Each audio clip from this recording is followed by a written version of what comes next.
Hi అందరికీ. Welcome back to crunchy రుచులు. ఈరోజు మన రెసిపీ ఎంతో సింపుల్‌గా, ఈజీగా, అంతే టేస్టీగా ఉండే పన్నీర్ మసాలా కర్రీ అండి. ఈ కర్రీ రైస్, రోటీ, చపాతీ ఎందులోకైనా బెస్ట్ కాంబినేషన్. మరి ఈ రెసిపీని ఎలా తయారు చేయాలో చూసే ముందు ప్లీజ్ సబ్స్క్రైబ్ మై ఛానల్.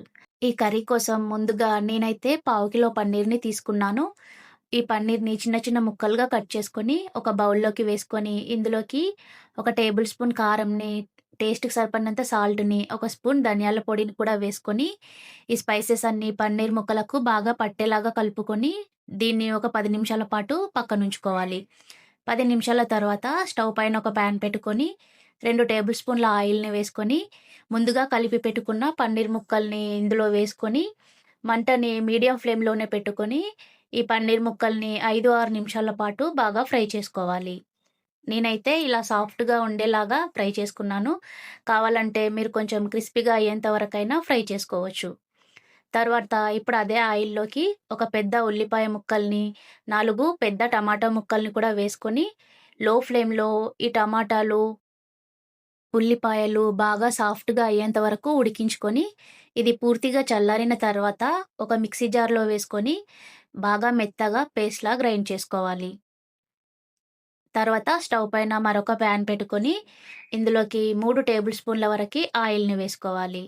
ఆయిల్‌ని వేసుకున్న తర్వాత ఒక బిర్యానీ ఆకు, చెక్క, 2, 3 లవంగాలు, ఒక ఇలాచీ కూడా వేసుకొని, వీటిని ఒక నిమిషం పాటు ఫ్రై చేసుకున్న తర్వాత, కొద్దిగా కరివేపాకుని, 1:30 స్పూన్ల అల్లం వెల్లుల్లి పేస్టుని, కొద్దిగా పసుపుని కూడా వేసుకొని, ఈ అల్లం వెల్లుల్లి పేస్టుని ఆయిల్‌లో ఒక నిమిషం పాటు ఫ్రై చేసుకోవాలి. ఇలా ఫ్రై చేసుకున్న తర్వాత, ముందుగా గ్రైండ్ చేసి పెట్టుకున్న టమాటా పేస్ట్‌ని వేసుకొని, ఈ ఆయిల్‌లో బాగా మిక్స్ చేసుకుంటూ ఒక నిమిషం పాటు ఫ్రై చేసుకోవాలి. తర్వాత 1:30 స్పూన్ల కారంని, టేస్ట్‌కి సరిపడినంత సాల్ట్‌ని, 1 టీ స్పూన్ ధనియాల పొడిని, వేయించి పొడి చేసుకున్న జీలకర్ర పొడిని కూడా హాఫ్ టీ స్పూన్ వరకి వేసుకొని, ఈ స్పైసెస్ అన్నీ టమాటా పేస్ట్‌లో బాగా ఫ్రై అయ్యే వరకు కలుపుకుంటూ 2 నిమిషాల పాటు బాగా ఫ్రై చేసుకోవాలి. తరువాత ఇందులోకి గ్రేవీకి సరిపడినన్ని వాటర్‌ని వేసుకోవాలి. ఇలా వాటర్‌ని వేసుకున్న తర్వాత బాగా మిక్స్ చేసుకొని 2, 3 నిమిషాల పాటు మూతను పెట్టి ఉడికించుకోవాలి. ఇలా 2, 3 నిమిషాల తర్వాత మళ్ళీ ఒకసారి కలుపుకొని ఇందులోకి ముందుగా ఫ్రై చేసి పెట్టుకున్న పన్నీర్ ముక్కల్ని వేసుకోవాలి. ఈ పన్నీర్ ముక్కలు వేసుకున్న తర్వాత బాగా మిక్స్ చేసుకుంటూ కలుపుకొని మూతను పెట్టి మరొక 3, 4 నిమిషాల పాటు మగ్గనివ్వాలి.